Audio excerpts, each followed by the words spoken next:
Em nossa primeira reflexão de 2021, nós temos aqui o episódio onde Davi, fugindo de Saul, ele fica surpreendido, ele é surpreendido com uma outra estratégia de Saul, que não desistia de persegui-lo. O texto vai dizer que Saul escolheu 3.000 homens de todo Israel para caçar Davi que andava aí com cerca de 600 homens, ou seja, Saul selecionou 5 vezes mais homens para poder pegar Davi. Daí lá na frente do texto, Davi fala, o rei está caçando o quê? Um cão? Uma pulga? Fazer todo esse estardalhaço para poder procurar alguém que não te representa nenhuma ameaça?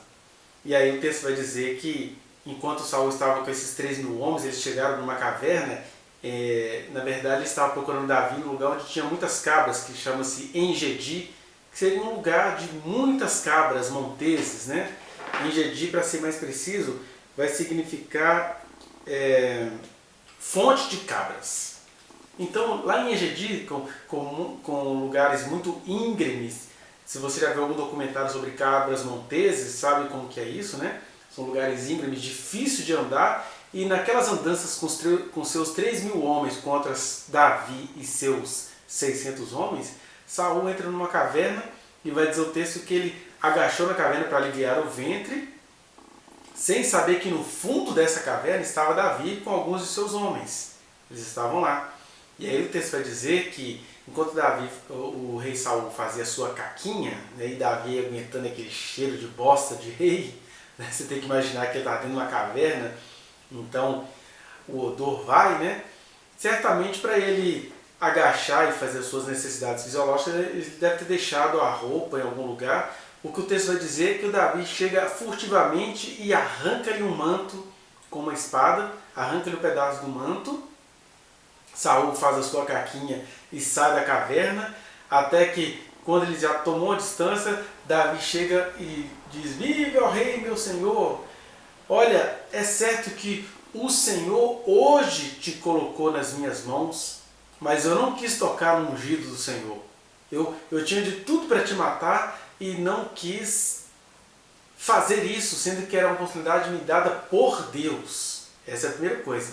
Aí depois o texto vai dizer que o Saul vai reconhecer, meu filho, você vai ser rei em Israel, tal.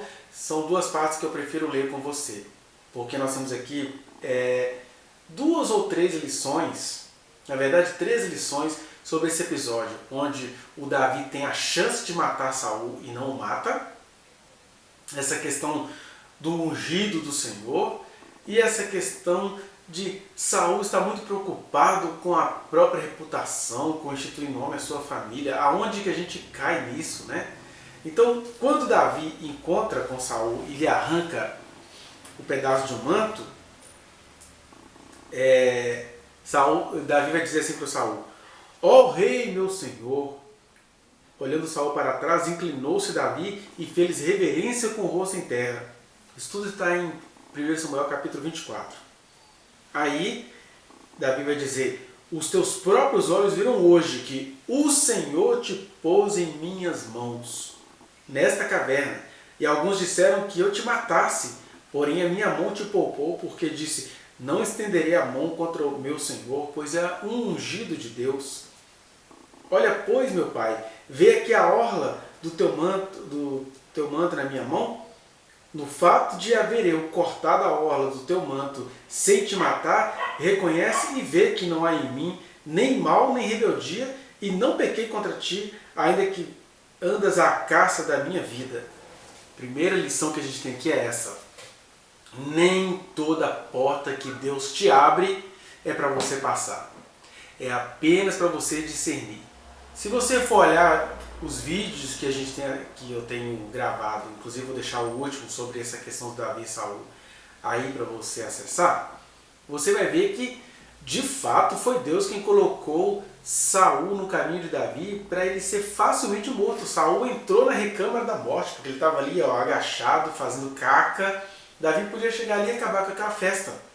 Ou seja, porta que Deus abriu. Mas nem toda porta que Deus abre é para a gente passar. é apenas para a gente discernir, porque na hora que Deus coloca Saul totalmente exposto a Davi, Deus estava provando, na verdade, o coração de Davi. E Davi soube discernir isso muito bem. Isso não tem nada a ver com nunca se pode atentar contra o ungido do Senhor, não pode falar contra o ungido do Senhor. É neste caso específico, porque nós temos algumas especificidades aqui. Primeira especificidade, Saul foi rei desejado pelo povo, mas ungido e colocado por Deus lá. Então, se Davi ficou sabendo da parte de Deus que ele seria o futuro rei de Israel depois de Saul, quem iria colocá-lo lá era Deus e não as estratégias de Davi. Não é verdade? Então Davi tinha isso em mente. Olha, eu tenho a chance de matar esse cara que quer me fazer mal, mas quem disse que eu estou interessado em reino? O reino quem me deu foi Deus, e Deus é que providenciará de me fazer chegar a este lugar. Não sou eu matando Saul. Essa é uma especificidade da situação entre Davi e Saul.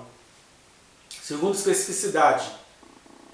Olha, se o rei estava perseguindo Davi, sem que Davi tivesse feito mal nenhum contra ele, por que é que Davi iria tramar e matar o rei, sendo que ele poderia apenas deixá-lo ir? Né? Isso aqui, por exemplo, é bem diferente de situações como aquela situação de estupro, por exemplo, ou uma situação de guerra, por exemplo. Se Saul e Davi se engalfinham ali, se Davi vai para cima de Saul, ou melhor, se Saul vai para cima de Davi, não ia ter outra saída. Davi ia ter que matar Saul, não tinha jeito. Então, a gente não pode pegar essa prudência do Davi, que o mesmo Deus que colocou Saul na mão dele, deu a ele tempo para pensar, ar para respirar, distanciamento necessário, que na hora que o Saul sai, ele tem como mostrar para o rei que ele não tinha intenção de matar o rei, e era verdade. O mesmo Deus que fez isso, ele poupou Davi de se flagrar engalfinhando-se com Saul. Agora, isso é diferente de um estupro, isso é diferente de uma guerra, isso é diferente de uma situação onde é matar ou morrer mesmo. Aqui não. Aqui era o Senhor provando corações, principalmente o coração de Davi. E nesse sentido, às vezes Deus abre uma porta para mim e para você, para a gente apenas discernir. Não é para a gente desejar o poder, pensar assim, o Senhor me abriu essa porta, eu vou com tudo. Não é isso, é para a gente usar a prudência. E cada um aí sabe em que aspecto a sua prudência precisa ser usada, porque mesmo quando é o Senhor que nos dá as coisas, Ele quer nos ver sendo humanos, fiéis a Ele, fiéis ao princípio do amor. Ainda mais quando essas circunstâncias se dão em situação que não é de guerra, né? Onde o Saul não encostou Davi contra a parede, porque se aqui neste momento Saul fosse para cima de Davi, Davi ia ter que se defender e teria que matá-lo. Mas é isso, o mesmo Deus que abre a porta para a gente discernir é o mesmo Deus que nos socorre naquilo que a gente não vai conseguir discernir. Essa é a primeira lição. A segunda lição é que mesmo Davi poupando a vida de Saul por ele ser ungido, ungido significa o quê? Davi discerniu isso. Eu vou ser rei depois de Saul, mas o Saul é rei instituído por Deus, o Saul precisa cumprir o seu reinado. Deus que lide com Saul, né? Isso é diferente de outras situações. Igual a gente vai ver mais à frente, quando o Jeú tem a missão, por exemplo, de exterminar Jezabel. Ali realmente ele tinha que ir lá e acabar com a Jezabel, mas isso é uma coisa que a gente vai ver mais na frente. Porque a gente cria logo uma teologia em cima disso. Olha, se o Senhor ungiu, não mexa. Aqui Davi não mexeu porque o Senhor o livrou de ter de mexer com o seu ungido. Porque se o ungido do Senhor encostasse Davi contra a parede, o Davi ia ser obrigado a matar o Saul e não teria nada de errado nisto. Mas Deus poupou Davi desse tipo de coisa. Agora, mesmo não mexendo com o ungido do Senhor, Davi não se faz de rogado, ele se faz de sincero, porque a segunda lição que a gente tem aqui é essa. Ser submisso a Deus não significa ser subserviente ao rei e à sua mediocridade humana, porque olha as palavras de Davi, olha o que ele vai dizer para Saul. Julgue o Senhor entre mim e ti, e vingue-me o Senhor a teu respeito, porém a minha mão não será contra ti. É isso, no que depender de mim, como disse o apóstolo Paulo, né? O quanto te for possível, naquilo que depender de você, tenha paz com todos os homens. Então Davi estava dizendo, olha, no que depender de mim, eu não te mato. Eu não vou fazer nada para te matar. Do contrário de você que está me procurando, colocando 3.000 homens contra eu e os meus 600. E aí, ele vai dizer, a minha mão não será contra ti. Dos perversos procede a perversidade, diz o provérbio dos antigos, porém a minha mão não será contra ti. Após quem saiu o rei de Israel? A quem persegue? A um cão morto? A uma pulga? Ou seja, eu estou aqui, eu estou dispor. Seja o Senhor o meu juiz e julgue entre mim e ti, e veja e pleiteie a minha causa e me faça justiça e me livre da tua mão. Ou seja, o que Davi está dizendo com isso? Olha, eu não vou te matar não, Saul, mas eu também vou dizer, você está errado. Quem vai lidar com isso é o Senhor. O Senhor te ungiu rei, mas o Senhor também falou comigo.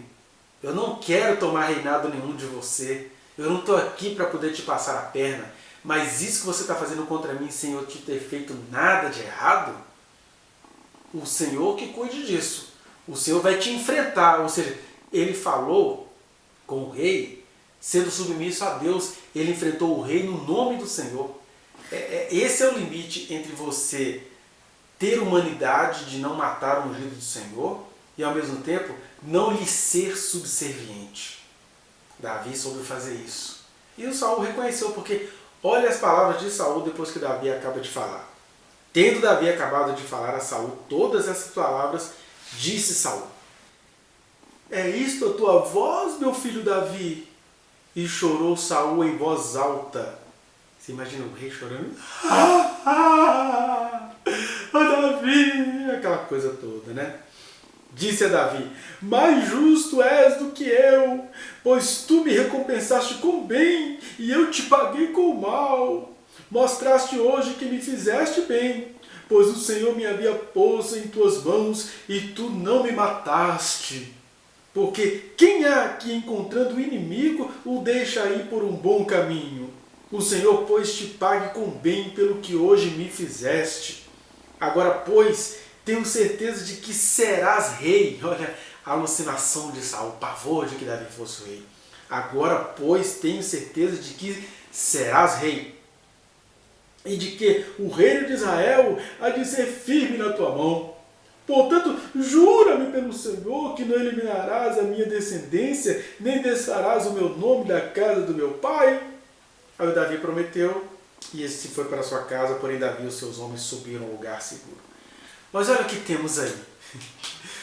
Temos aí um rei alucinado, porque é verdade que Davi ia ser o rei de Israel, mas o Saul também deveria entender o seguinte: olha, o Senhor me chamou. Ele poderia ser um grande parceiro de Davi. Isso aqui a gente tem a grande perda de tempo. Alguém fala assim, não, mas era necessário isso porque Davi estava treinando. Não era necessário, não. Tinha muito filisteu para Davi treinar para a guerra. Tinha muita coisa que Davi poderia fazer em parceria com Saul.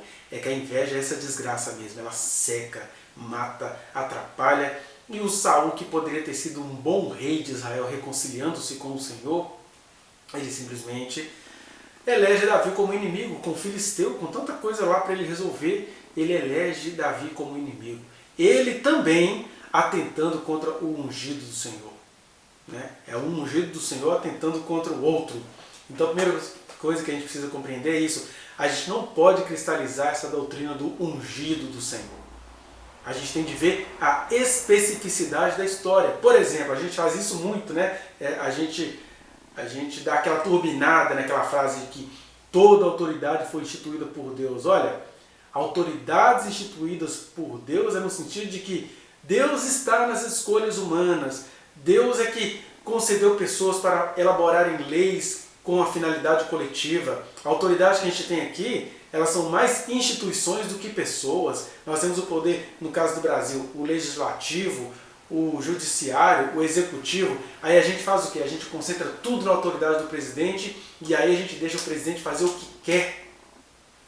E conquanto ninguém precisa atentar contra a vida do presidente da República, ele é uma autoridade instituída por Deus, E o texto bíblico também diz que uma autoridade instituída por Deus não pode se levantar contra os ungidos do Senhor, que é o povo que lhe sustenta, que é o povo que sustenta o seu salário, né? O argumento de Coré, por exemplo, contra Moisés não prevaleceu, porque o Coré sabia que Moisés estava fazendo tudo o que Deus queria, e o Coré estava morto de inveja, falando, todos nós somos ungidos do Senhor também. Mas ali, qual era o mal que Moisés estava fazendo ao povo para o Coré cobiçar o seu cargo? Veio à terra e o engoliu. Agora, você está numa democracia, com a guerra de muitas fake news, com o pessoal que não é estudado elegendo gente macabra, e aí o cara assume o poder porque uma população foi lá e apertou o número eleitoral dele, aí agora todo mundo quer que Deus seja o patrono disso. Não, foi Deus é quem colocou lá, isso é bíblico. Isso é satânico você usar isso como argumento bíblico. Porque o homem que está lá, é você quem paga o salário dele, e Deus não ungiu coisa nenhuma, não. Deus pode até ter colocado lá, mas se ele está fazendo rebeldia contra o dinheiro público, se ele está ali protegendo corrupções da família, existe uma autoridade maior do que o presidente que o pune, que são as leis. E aí você agora transforma a autoridade que Deus instituiu em ídolo no qual você não pode tocar. Deus instituiu a autoridade, mas essa autoridade instituída por Deus, por meio do seu voto, ela também está sujeita a uma autoridade maior, que são as leis da República, que é a Constituição Federal. Então a gente não pode usar essas histórias entre Davi e Saul, uma questão pessoal, para ficar adorando o presidente extremamente corrupto no nome do Senhor. Não podemos fazer isso, né? E aqui não estou convidando ninguém a atentar contra a vida do presidente. Só estou dizendo que a palavra de Deus não pode ser usada para manter crimes. Porque a gente está falando aqui é de democracia. Nos tempos antigos, nos tempos de Davi, etc., era uma família que foi instituída. Agora aqui não. No Brasil a gente votou. Aliás, a maioria da população não votou nesse homem que está lá, e a maioria da população tem o poder também dado por Deus de tirá-lo de lá, né? Mas aí fica essa coisa idolátrica. Então, você ser submisso a Deus não significa você ser subserviente ao ser humano. E aí, Davi trata Saul com humanidade, que é muito melhor do que tratá-lo com autoridade, com humanidade, entendendo que Deus o colocou lá, então Deus não precisava de Davi surrupiá-lo, falar mal, como o presidente que vocês acham que Deus colocou lá fez com os governos anteriores, né? Ele contou com a justiça para prender injustamente, ele contou com empresas para difundir notícias falsas, ele falou mentiras à vontade, nessa história de que os professores das escolas públicas estavam ensinando sexo para criancinhas de 6 anos. Tanta mentira descarada, e você dizendo que Deus colocou isso? Vamos dizer então que Deus colocou isso lá. Foi para provar o seu coração. Olha como é que você é condescendente com a maldade e quer colocar isso na conta de Deus. Igualzinho os homens fazem com as mulheres. Não, a mulher tem que ser submissa ao marido porque isso é bíblico. E Deus provando o coração dos homens todos os dias. Porque, na verdade, a pergunta é: está escrito então que é para a mulher ser submissa ao marido, mas por que você, sendo um homem bom, um homem que fala comigo, um homem cheio do meu espírito, quer que mulher lhe seja submissa? Por que você não consegue olhar para esse ser do sexo feminino como alguém que é parceira na sua vida e que é muito mais digna de você, do que você na maioria do tempo? Está vendo Deus provando corações? Porque nem toda porta que Deus abre é para a gente passar, é apenas para a gente discernir, né? Nem tudo que é de Deus, nem tudo que é a palavra de Deus significa que é para você seguir usando como desculpa a sua mediocridade. É a palavra de Deus para você se discernir. Daí Jesus fala assim, olha, a palavra de Deus está dizendo isso. Eu, porém, vos digo, quer dizer, eu, Deus em pessoa, que habito no seu coração, que habito no seu espírito, estou te convidando a ir além da justiça dos escribas e dos fariseus, crente. São esses princípios nos quais eu te convido a pensar neste momento. Então, o Davi não se faz de rogado, ele coloca Saul na mão de Deus, ou seja, ele é submisso a Deus, mas jamais subserviente a Saul, tanto é que ele continuou com seu exército paralelo, dado a ele por Deus. Tá vendo? Não tem essa hierarquia maligna de o rei o Senhor colocou lá, então todos nós vamos ser submissos ao rei. Aliás, tem uma coisa horrível aí nessa passagem, né? Que é essa capacidade do povo de ser subserviente a um rebelde contra Deus. Porque, gente, Saul tinha 3.000 homens contra Davi. Ou seja, um rei como aquele e um presidente como este no Brasil só mostra que tem até muita gente de Deus que vê nestes homens perversos a projeção da própria perversidade e quer mantê-los lá.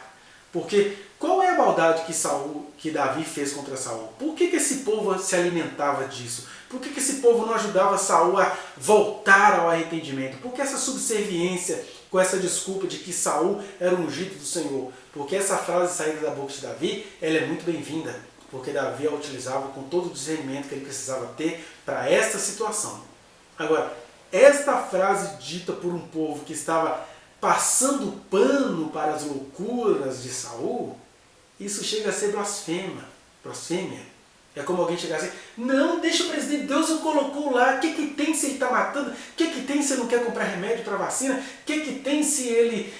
Ontem ele assinou um decreto bloqueando, né? Não é decreto, ele bloqueou os gastos com a saúde pública, com a compra de seringas, ele bloqueou os gastos com a luta pelo direito das mulheres, a luta contra a pobreza.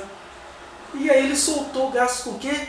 Com compra de caças, com compra de submarinos, com compra de elementos de guerra. Quando o Brasil está precisando de uma assistência à saúde, o cara está preocupado com guerra. Aí vem servo do Senhor, como estes 3.000 homens, ou a maioria do Israel, falando assim, ele é autoridade instituída por Deus.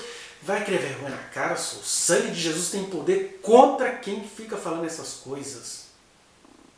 Está precisando de um profeta Elias na nossa geração para realmente acabar com esses 400 profetas de Baal e esses 450 profetas do poste ídolo no nome de Jesus. É isso que eu estou dizendo. Uma mesma frase na boca de Davi é discernimento.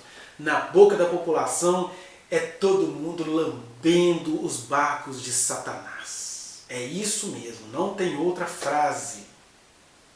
Mas eu convido você que tem o discernimento de Davi a entender isso. A gente tem de ser submisso a Deus. Ao rei, não. Ao rei você pode falar, rei, eu não vou tirar a sua vida, eu não estou pensando em atentado contra você, porque por amor a Deus eu entendo que você é rei, mas eu realmente torço que você seja punido com a autoridade maior que você, que é a Constituição, que é o impeachment, que é o impedimento, que são as autoridades do Supremo Tribunal Federal te freando todo dia, rei. Ou metido a rei, porque ele é presidente, né? Mas ele é metido a rei, este que é adorado pelos cristãos do Brasil. E por fim, qual é a preocupação de Saul? Saul reconhece que Davi é rei, e ele fala, apenas me jure que você não vai eliminar minha descendência, porque naquela época, claro, os reinados eram tomados a furto, a golpes, né? Então, era corrente que se Davi assumisse o reinado em Israel, ele necessariamente teria que eliminar a família de Saul, porque pensava o seguinte, sempre que alguém de uma dinastia anterior ficasse, ia ter trama. Então ele nem estaria errado se ele quisesse fazer isso. Só que, gente, essa que era a percepção de Davi. Deus colocou Saul lá. Deus me colocou para servir a Saul. Eu não vou atentar contra esse cara que Deus o colocou lá. Ele tem de reinar, ele tem a chance de reinar.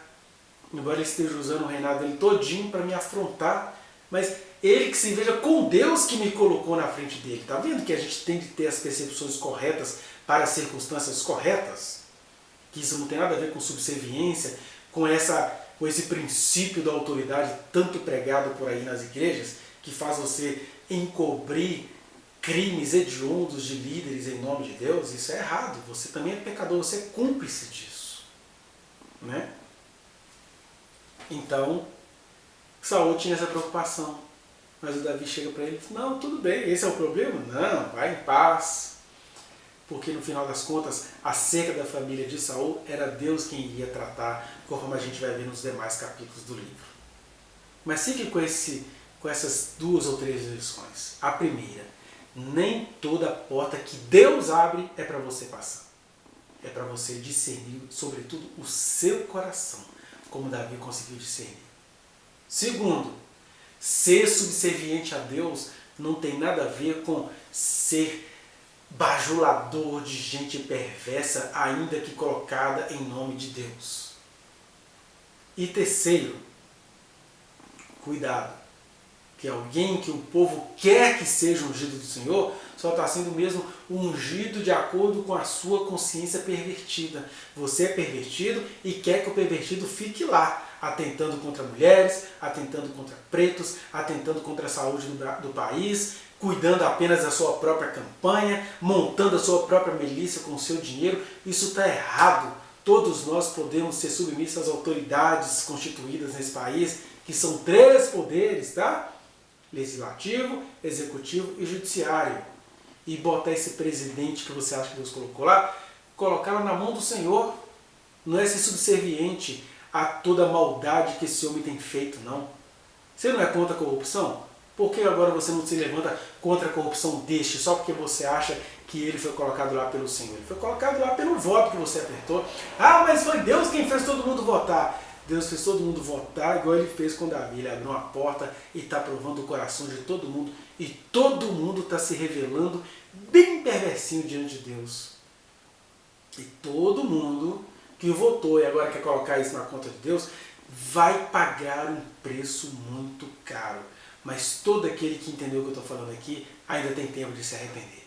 E de dizer, Senhor, eu reconheço que esse presidente é a autoridade do Senhor, mas a autoridade do Senhor na minha vida é o teu Espírito que habita em mim, liberta-nos disso, socorre o nosso país, nós somos contra a corrupção mesmo, então tira isso de lá também, porque isso não está andando conforme o Senhor. Aí você vai ter uma grande surpresa, que é isso que eu espero para todos nós, no nome de Jesus. Amém.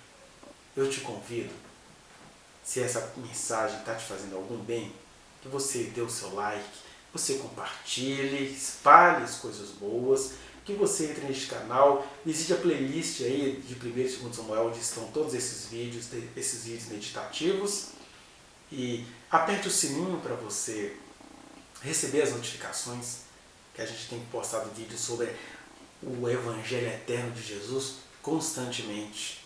E se você quiser falar comigo de forma mais personalizada, digamos assim, entre aí nas minhas redes sociais que estão aí na descrição deste vídeo e que você seja edificado, que o Senhor te abençoe.